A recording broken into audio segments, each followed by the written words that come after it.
Good morning, good afternoon, good evening, wherever you may be. This is Firoz Manji from Daraja Press. Welcome to Organizing in the Time of COVID.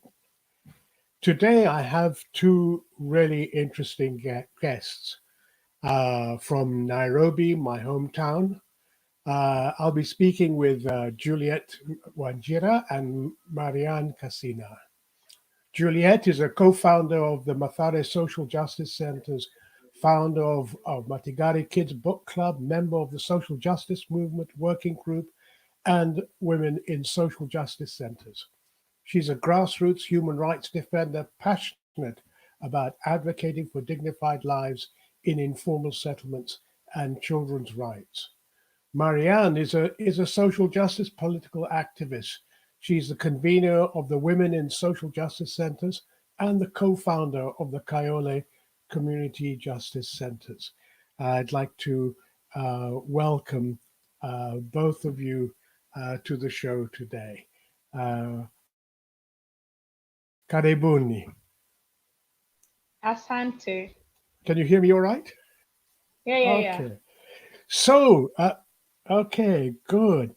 So now, you have both been incredibly active in organizing women around social justice uh, in the settlements around Nairobi. Um, and this you're doing in the context of COVID. Now, we get mixed messages about what is happening in relation to COVID. So, how are you seeing the situation of COVID? Maybe start with you, Maryanne.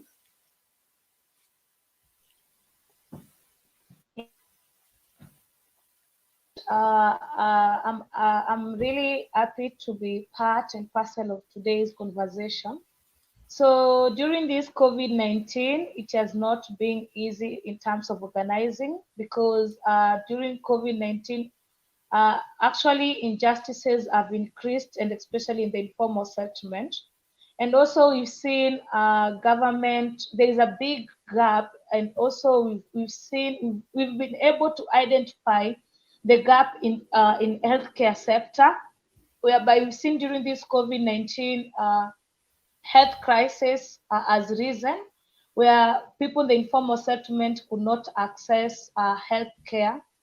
And also during this COVID-19, we've seen the failures of government, whereby it has not actually implemented our constitution, where we're still fighting for basic needs. And especially during this COVID-19, we've seen even government do demolitions for people in the informal settlement.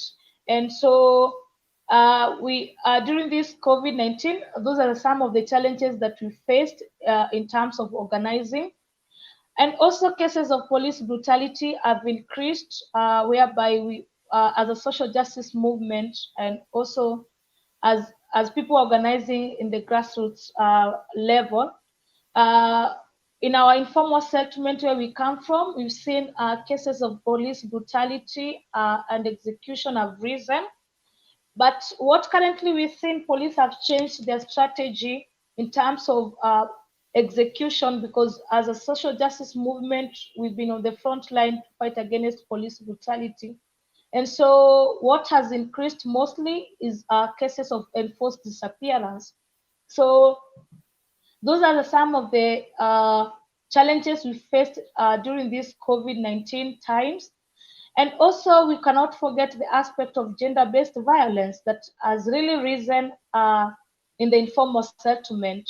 Cases of gender-based violence have increased, cases of sexual harassment, cases of sexual violence have increased in the informal settlement due to lack of access to basic needs. We all understand that poverty is violence itself. So during this COVID-19, most people have loosened their jobs. There are cases of high employment is too high, and especially from the informal settlement, where most people survive with less than $1, where most people survive from direct like survive hand to mouth. And at the end of the day, now issues of jobs were like the case of domestic workers, where during this COVID-19, people have refused access to the domestic workers, maybe working for them because they have fears of them getting affected by COVID-19. So, and especially most of the domestic workers or the domestic are the women. And so we've seen a high rate of women losing their jobs. And at the end of the day, women find into their homes a lot of there's a lot of family battles into the family setups, whereby we've documented so many cases of women violations into during this COVID-19, and especially cases of gender-based violence, because we feel men really feel frustrated, whereby the patriarchal system has given much power to the men, but at the end of the day, they don't see the sense of that power because they cannot even afford to provide basic food, a basic need for their families. And so their frustrations, they just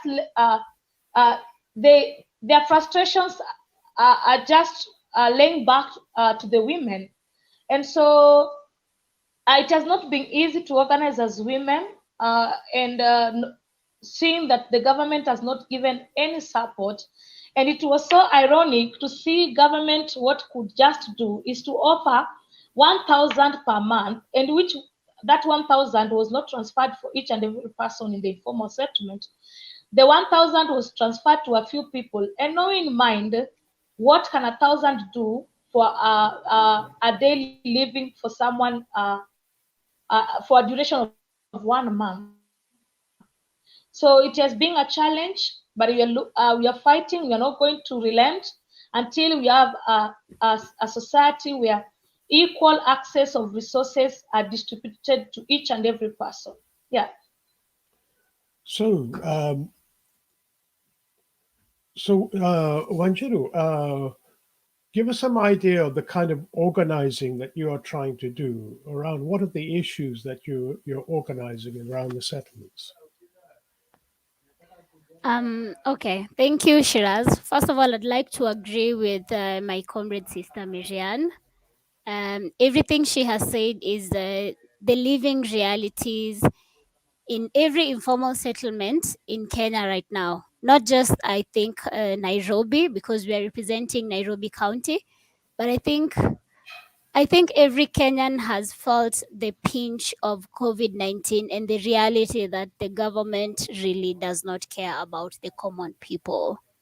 It is at this time that women have really carried the burden of family, and there's this culture of blaming the mother for the mistakes of the daughter, and a lot of daughters have gotten pregnant during this COVID-19 break that they were home. A lot of high school girls, the numbers are absolutely outrageous. And there's nothing the government is planning on doing about that. That's a whole generation of women who might have to drop out of school to care for their children. And yet the government does not seem to have any plan about that. We've seen our children go back to schools that have not been repaired.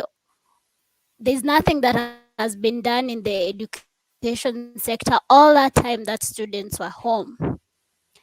So it just, for me as an activist, I feel like this period Kenyans have gotten to see for themselves what kind of a government they have, and they have gotten to see for themselves that it's almost like they on.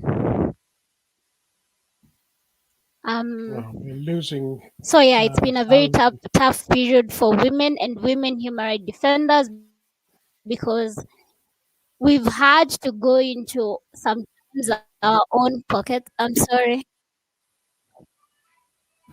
Yeah, go ahead. Can Go you hear ahead. me now? Yes, we can hear you. Firoz, can you hear me? I can hear you fine. Firoz. Go ahead. So, yeah, it's been a very tough time organizing in these times of COVID.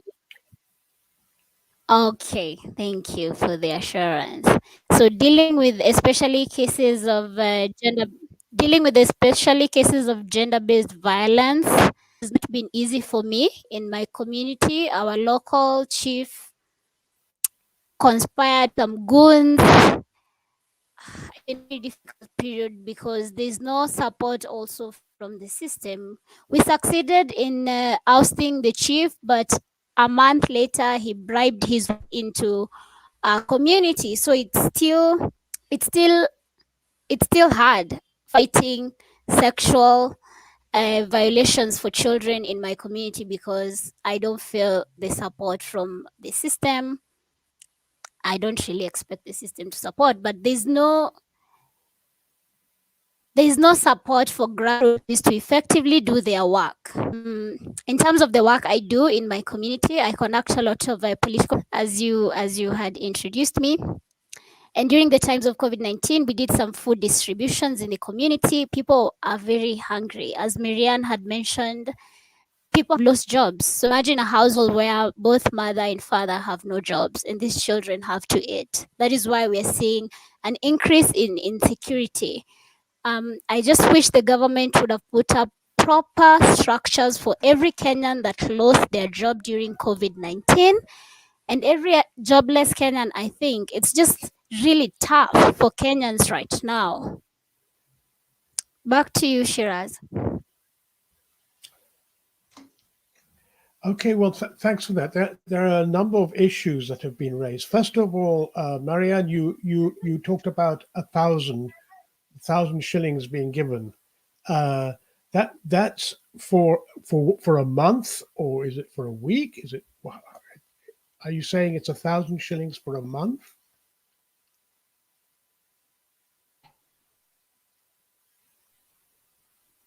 It is 1,000 shillings for a month. So for people who are watching this, give us an idea. How much does a loaf of bread cost? Actually, during this COVID-19, a loaf of bread was around. It has always been 50 shillings. And during this COVID-19, even they tried to make the price of the bread to 52 shillings. And people could not buy the idea of the government trying to raise the cost of food. But actually, we can still attest that during this COVID-19, the prices of food is still high. Everything has increased. So the 1,000, if now a loaf goes for 50 shillings, so how much could 1,000 do for 1 month? It's so ironical. Yeah. And Wanjira, you raised this issue. Sounds very interesting about the chief and how originally you managed to oust him. How was that done?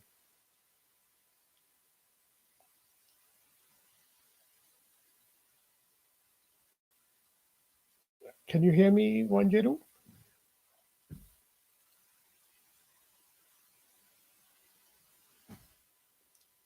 How did you succeed in ousting the chief?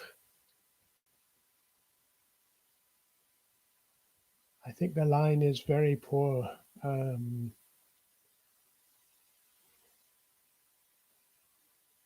We're not hearing you, Wanjira. Maryanne, do you want to say something about that?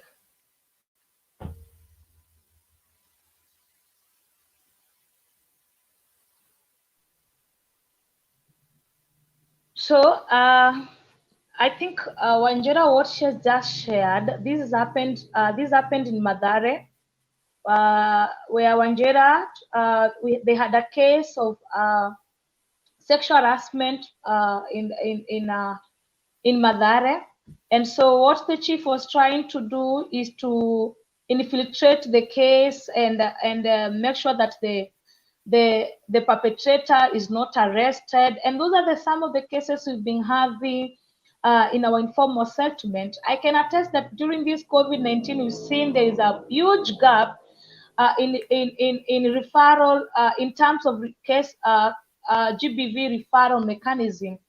So, I think what Wanjira they did, they had to fight for the justice of the victim, of the survivor, and the chief. What they had to do is to make sure that the chief, because was trying to delay for the justice or to infiltrate the process for the victim. So they had to push as a social justice in Mathare, Wanjira being on the front line, that if this is what the chief is doing, then he has to leave this work because he's not serving the people, but just championing the perpetrators who are worsening the issues of sexual violence in the informal settlement. And so, as Wanjira has shared, they were able to stop the chief from working. But with the kind of the system that we have, a very corrupt system, at the end of the day, the chief was able to retain his job again. And so you are like, if these are the people that we are expecting them to serve the community, we are the people that we need to work together to fight against injustices, but they're the people who are really supporting injustices happen in our community, or are the people who actually tend to try to cover up what is happening in the community. So I think at the end of the day, what we feel is the frustrations. We feel frustrated sometimes as human rights defenders, and this is not happening only in Mathare area. I can say this is a thing that is happening mostly in the informal settlement, where there is a huge gap in the referral system in terms of GBV, in terms of the judicial system, in our police stations.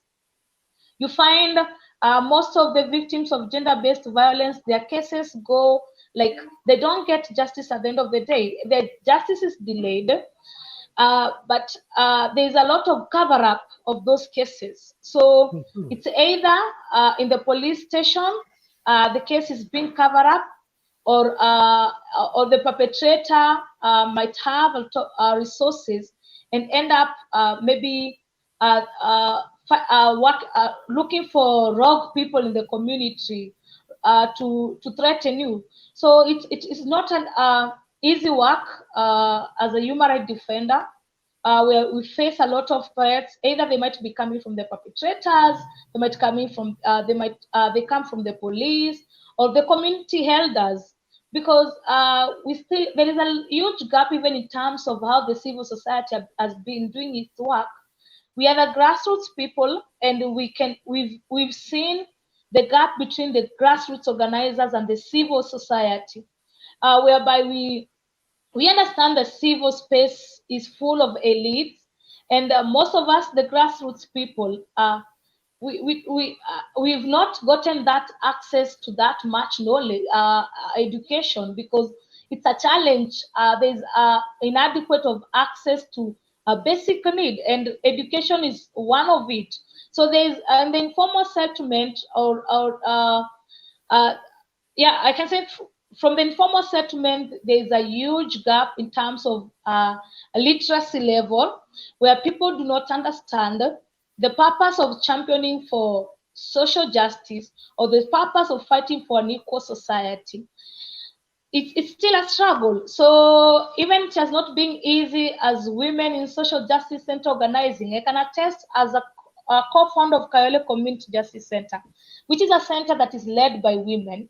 At first, when we were beginning, even the community elders were like, what are these young women doing? What are they trying to do? They were even trying to show us like, you cannot, there's nothing you're going to do. And even getting a space to as a resource center or as a community center was an issue. And we've tried up to, I can say for the last 3 years, at least community can even say, we really appreciate and acknowledge the much work that you're doing, because we've tried even to bridge the gap between the community elders, that we call them nyumba kumi, which most of them is male dominated, and try to ask, where is the voice of women, where is the voice of the young people? Because even when it came to times of even us coming out and saying we are documenting issues of police brutality, we felt that these community elders were the same people that were championing for the killing of young people, but they were not trying to think what is the root cause of why young people are engaging themselves into crime. The root cause itself, we have to see from a larger perspective, that is the failure of the government that has not given or has not provided access to basic needs to the people, and especially to the people of the informal settlement. And that's why crime has always increased in the informal settlement. Yeah. So it has not been easy, and also being on the front line to champion on issues of police brutality, it has even given most of us threats. As a center, we've experienced threats. I've also experienced threats from the police, but we are saying we are not going to give up. We have to continue fighting. And we even say that if they kill us, our children will continue with the struggle. We are not going to give up. We must tell the world must understand the struggles we are facing as grassroots people, the struggle, our daily life every day as grassroots people. Because I can say that what is actually the grassroots people or the oppressed class to awaken and say, we are tired and we have to get equal resources as the way the other people getting it. We have to have equal distribution of national resources. Yeah. So I think that is what I have. Maybe I think Wanjira, who is with us, can also add something on that. Now, welcome back, Wanjira. Back to you, Shiraz. Firoz. Yeah. Firoz. Okay.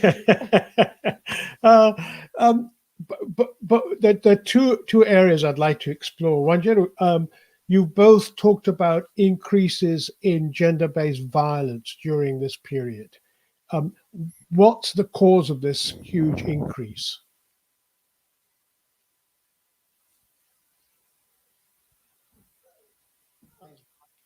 Wanjira.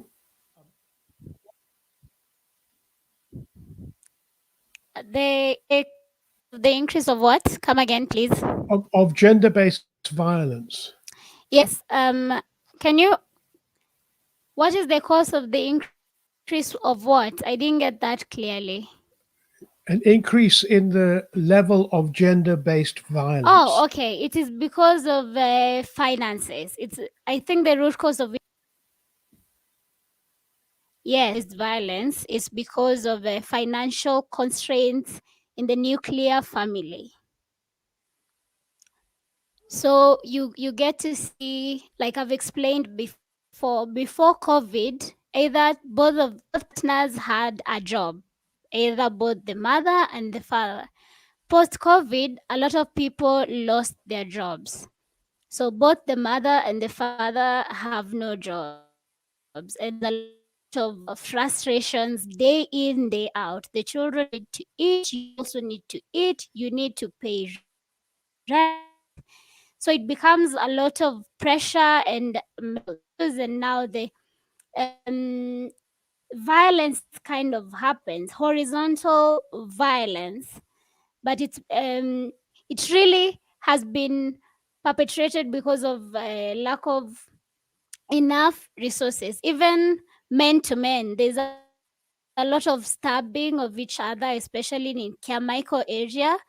And when you look into the matter, it's because of resources. Either this person had my debt, has not paid back, and I'm broke, I need to feed my family, and then somehow the situation became violent.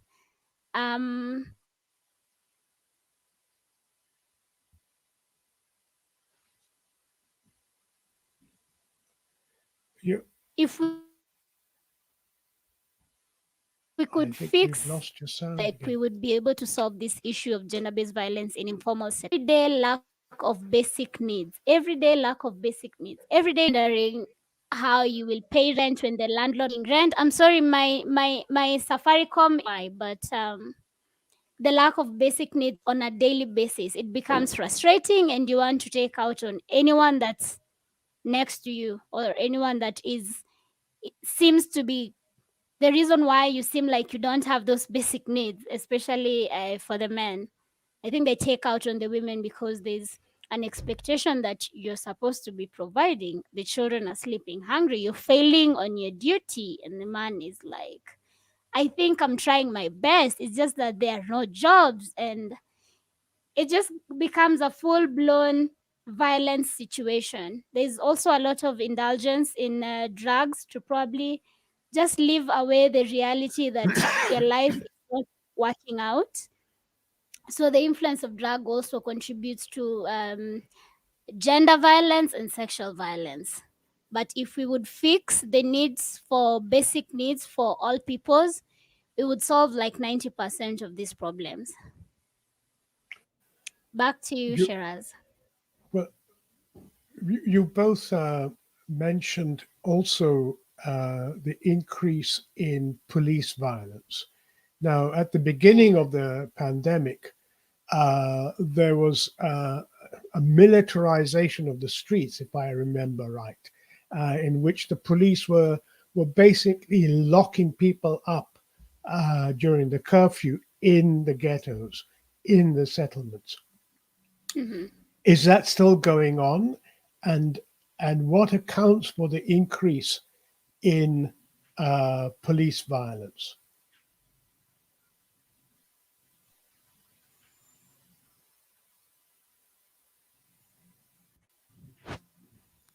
Should I go, Marianne, or do you want to go Please, first? either of you.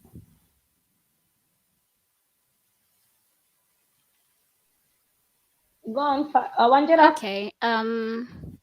In Mathare still happens.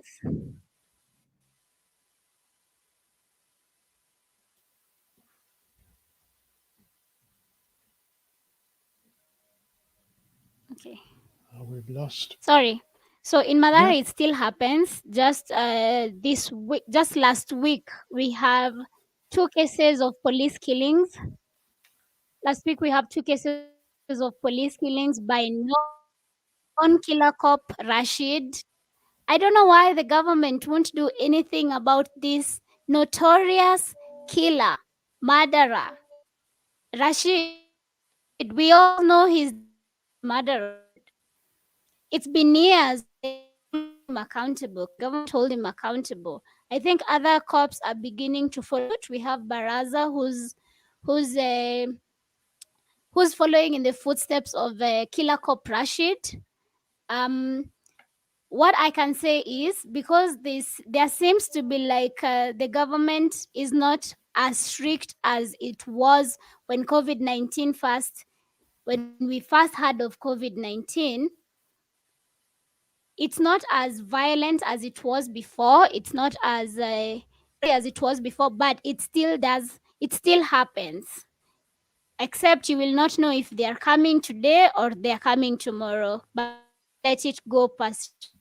They haven't come to make everybody close their shop and go home. 2 days ago, there was tear gas and gunshots in Mathare, and it wasn't even curfew time yet. I think around 8:30. So these things are still, this violence is still happening, and it's been caused by the history of police in our country. Police were never trained to be service people to the Kenyans. They were never trained to offer us security, especially the poor Kenyans. It's almost as if there's a class the police is supposed to protect, and there's a class the police is supposed to clamp down on, and that is us, because that has been our relationship with police since I was a young girl in Mathare. So it's when I look into history, it's because when our country was colonized, that was the role of police, to clamp down on the natives, to beat the natives, to discipline the natives in quotes. And unfortunately, that culture has never been addressed. It is still the culture we live today. And the police forget that they are also oppressed people. When we decipher their living conditions, they're just as poor as every other Kenyan, except they have a uniform and a gun. I think we should give them such list, to be honest. But working, whatever that thing, what they did was give.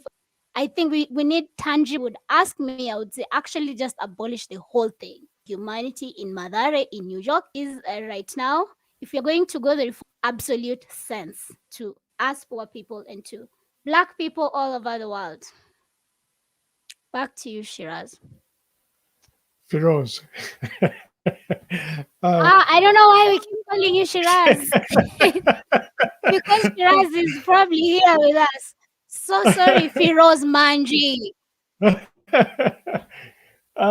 Well, look, I mean, here's one of our original posters about organizing in the time of COVID, and you can see the police action, and it's in no way an attempt to prevent. It's more a terrorization, and I think what you have to say about the colonial nature of the police is very important.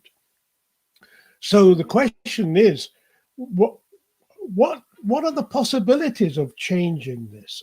Do we need police? Do we need, or is the community able to organize itself in terms of its own security? Maryanne. Mhm.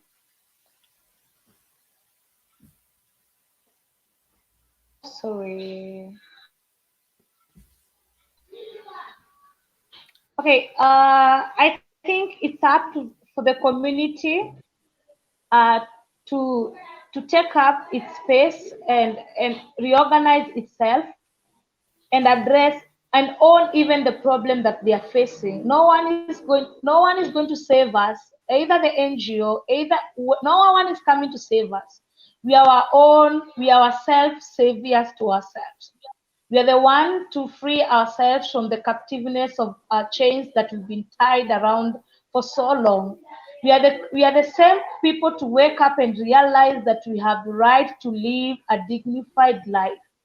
So no one is going to save us out of that captiveness but ourselves, and that can happen when the community awakens and realizes that they need to fight for for a dignified life and advocate for an equality life. Yeah, equality for all.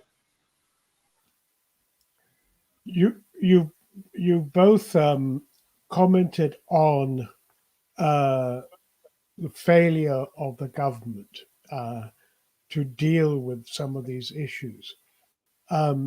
So, what are the mechanisms for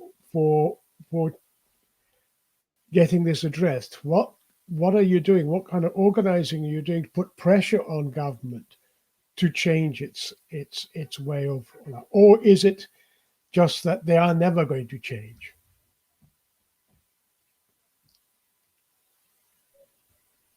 Please come up again. Yeah, you both commented on the government not doing its duty. So how are you going to make it do its duty?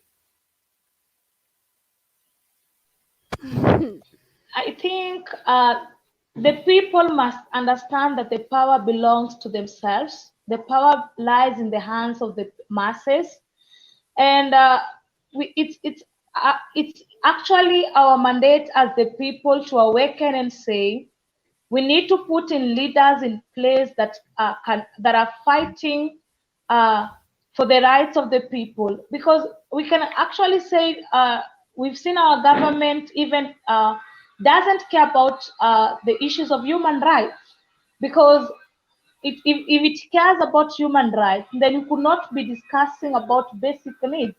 So we need, it's actually the people to understand that they need to put leaders who can deliver, leaders that understand the struggles, and leaders that are not greedy, but leaders that can use the resources that we have to make sure that we have a society where equality is observed, a society where dignity is it's a day life that we live by it.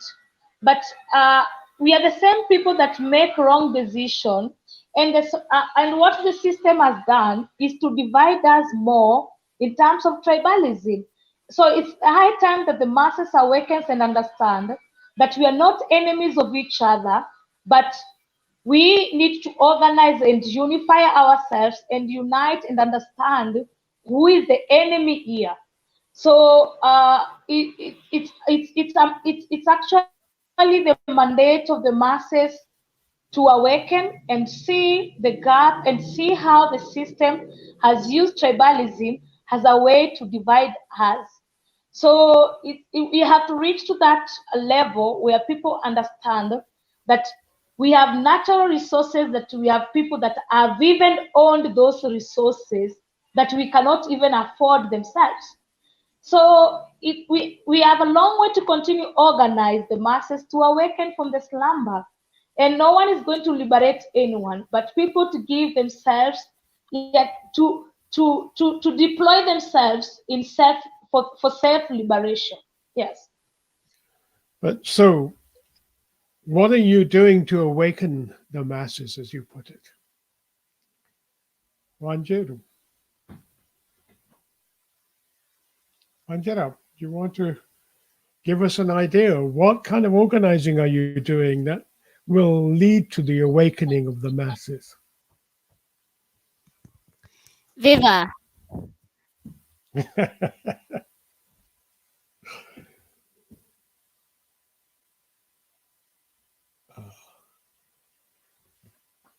Connection is very poor here. Can you hear us, Wanjira?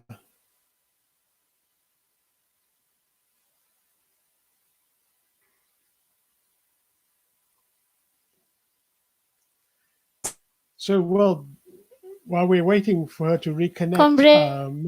Okay. Zero. Yeah. I completely.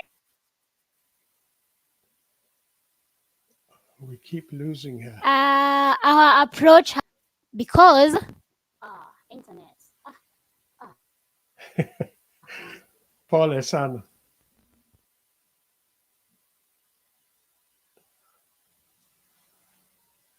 Oh, we're not Leta hiyo hearing. router.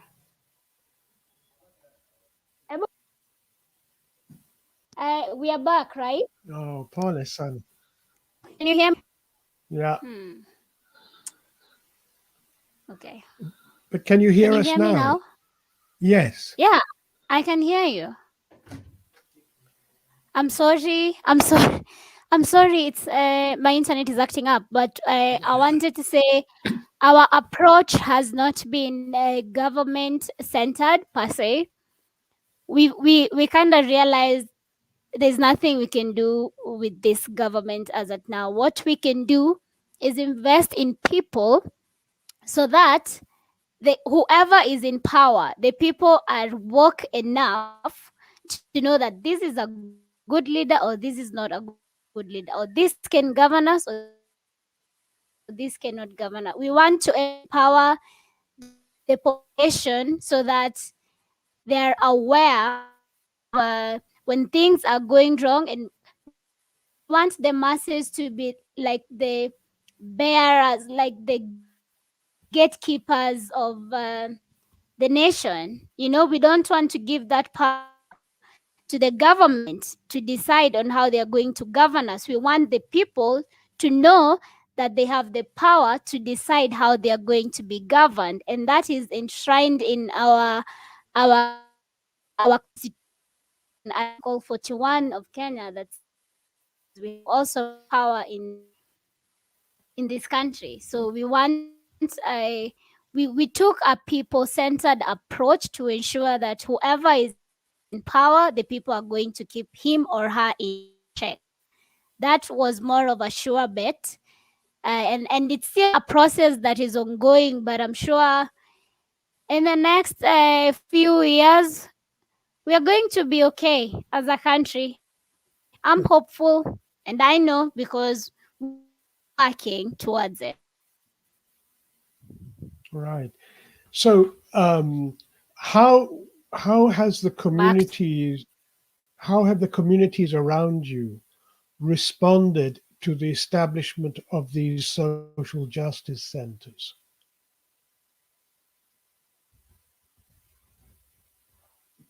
Maryanne? Okay.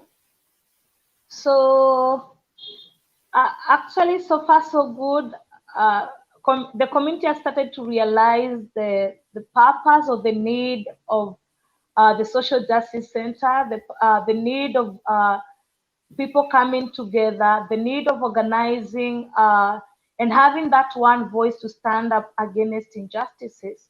So we are still having more new babies being born and more new social justice centers coming up.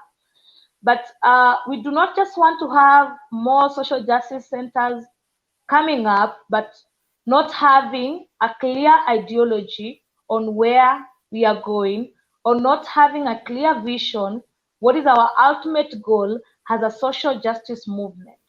So I can say as a convener of Women in Social Justice Center, and what we deployed ourselves mostly is to engage more women in political empowerment, to understand that they have to take up their space in every aspect of organizing, political, both either political, economic, or social, that women must take up their space. So it's actually until when women take up their space, and it's until women liberate themselves, that you're going to have revolution in this country. It's until when women are free that you're going to have the freedom of Black people. So we are still organizing the grassroots women to understand that they have to take up their space. Because even in terms of political mobilizing, the majority are the women. But why is it that we women, we are not on those, we are not seated on those tables where the decisions are being made? So it's actually to understand what is that gap. So as a social justice movement, as a convener of Women in the Social Justice Center, we are trying to understand what is the problem and how do we bridge the gap and how do we take up those spaces.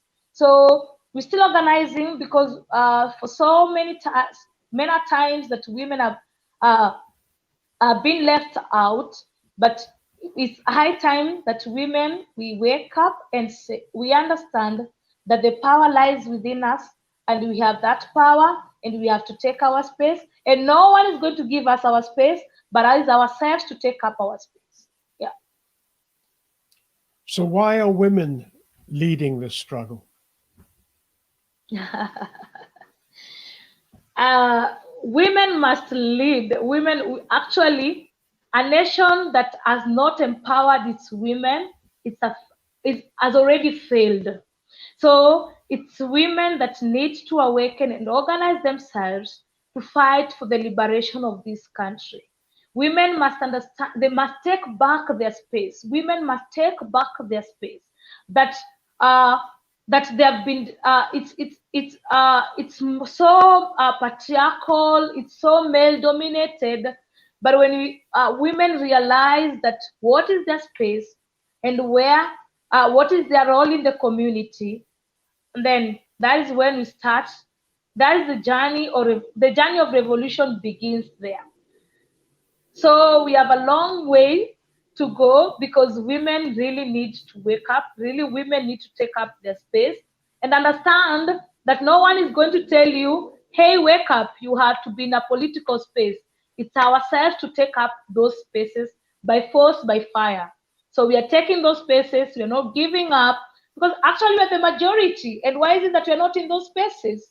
You know, and actually we the women need also to voice our voices and address the issues. We understand our issues better. So no one is going to speak for our issues, but us ourselves to sit on those tables and say, this is what we want, and this is our problem, and this is how we can enrich this gap. So, but most of the times that women are not in those spaces. And if most of the time women are in those spaces, then their voice is still not heard. But yet it still continues to stumble on the voice of the women. So it's upon we the women to unite together and say we are going for our spaces again, we are taking our spaces, and we are not going to relent. Yeah. So, Wanjira, any last points you would like to convey to people watching this program?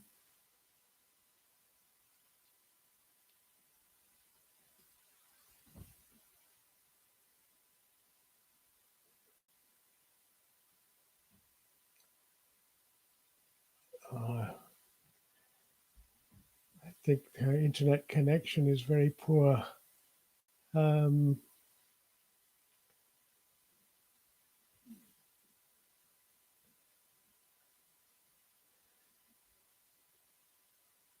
I don't think she's getting through. So I've been talking to two activists from the informal settlements in Nairobi, Juliet Wanjira and Maryanne Kasina. As a sort of final point, then, you've mentioned that it is not just Nairobi where we are seeing the establishment of social justice centers. Where else are there, and what kind of links are being made and connections with these other social justice centers?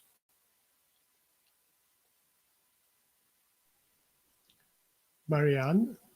Yeah. So apart from Nairobi, where we have the Western chapter, we have Mombasa and Kajiado. And so the link in between us with other chapters, we have a structure as a social justice movement. So we have a national structure whereby we are able to understand or to connect together with other chapters. But apart from that, we have exchange programs as a movement where we are able to learn and understand the struggles of people in Western, the struggles of people in Mombasa, the struggles of people in Kajiado, and the struggles of people in Nairobi. And then how do we unite our struggles? Because our struggles are connected. It's just a matter of uniting our struggles. So we have structures whereby the structures of social justice centers, we have a convener, co-convener, and then now every chapter has has its own leadership, where they also have a convener, a working group, and this working group is where the decision it's the decision body making of the movement. So it is not one month or one person show that owning the decision and everything, or the vision there of the movement, but it's a collective decision, because we must make collective decision all together. So we have a working group body that makes the decision. So this working group body, we have the voice of the women, the representation of women, where I sit as the convener the issues of women. And then we have committees around committees around the struggles from where we are coming from. Like in Nairobi, we have committees on gender-based violence, on police brutality, women in social justice center, whereby now women are on the sit at the working group to represent the voice of the women and to address the issues of women. We have a committee on art and art for social justice, a committee on research, because we have to do research and speak out of the perception of facts. So we have a research committee. So I can say those are some of the committees that we have. And so out of those committees, we have a convener and a co-convener that we sit at the working group. And so we also have two representatives. That is, there must gender equality. So we have a two representatives from the from the centers that we have. Okay, so Justice Wanjira, centers looks like that, you're back online. Can you hear us, yeah, Wanjira? Hello, Wanjira. This is a great shame that mhm, the internet connection is not. Oh, maybe she can hear us. yeah. Um, Wanjira, can you hear us? Can you hear us all right? If you can, Yes, I perhaps am you. back online. Great. Perhaps you can say Yes, something I about. can hear you. Can you hear me? Okay, good. Yes. Can you say a little bit more Yeah, about the guys. the committees that you have formed in Mathare and the connections you are making with other social justice centers nationally? Here, I can hear. Can you hear me? Yes.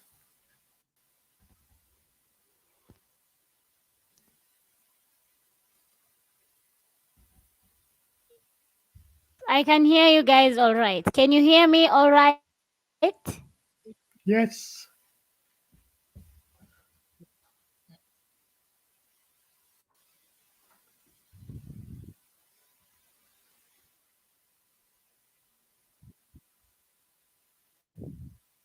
Oh, no, we're not hearing you.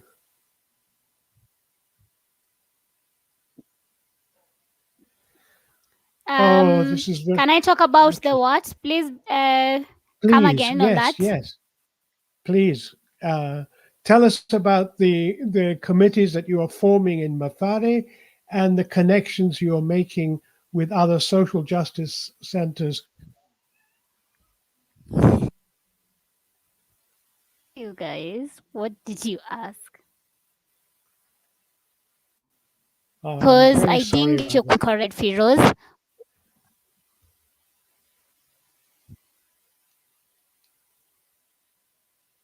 Can you hear us? Margin Haki. Can't you hear me? Use my phone Yes. then. Go ahead. Yeah.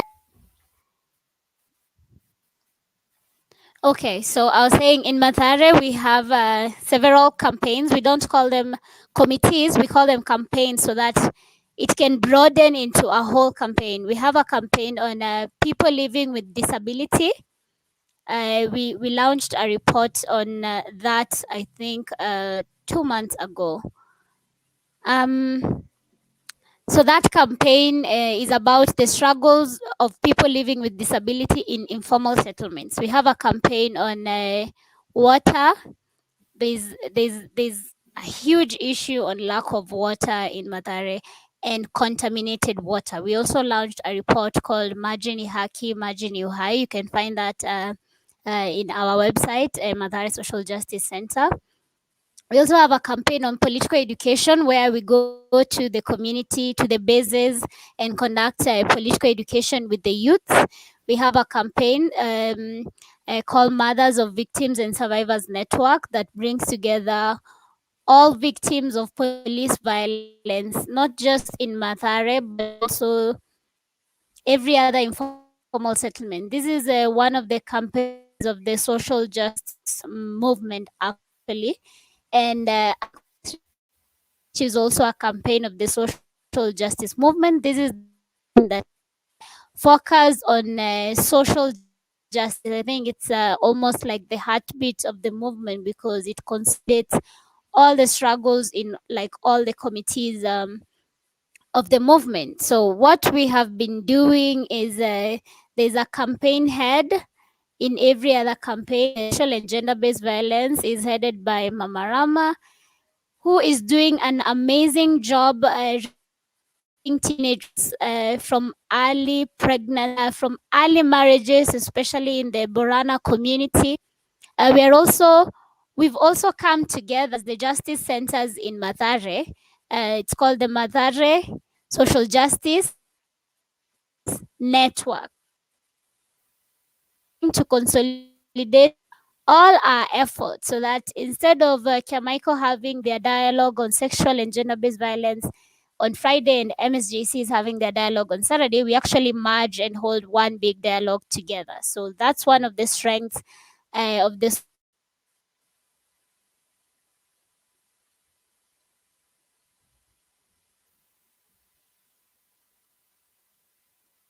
social.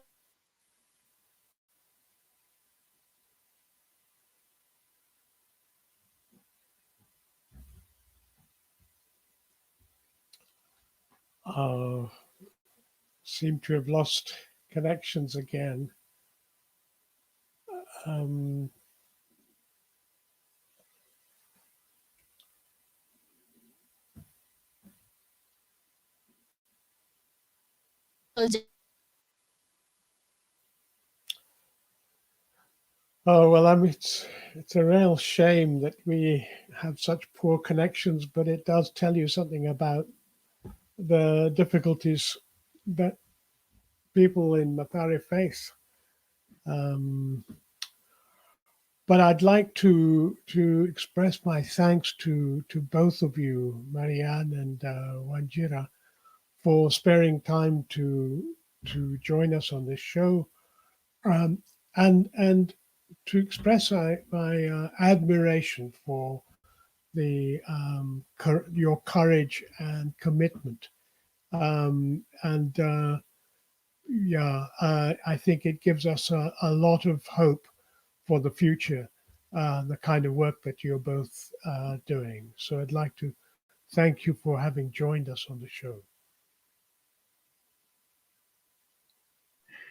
Would you like to say some last few words before we close? Okay, thank you so much for this opportunity and for giving us the opportunity to highlight our struggles as people from the grassroots level. Yeah, so thank you so much. Thank you. Okay, well, I hope we'll have a chance to talk again, and good luck in your struggles. Send lots of solidarity. Take care of yourselves. Comrade Firoz, Viva. Comrade Firoz, can I say something before we close? Please, yes. Can you guys hear me? Yes. Thank you. Thank you for having me. I apologize for my internet mishap, but I want to send a message of hope to everyone that's listening.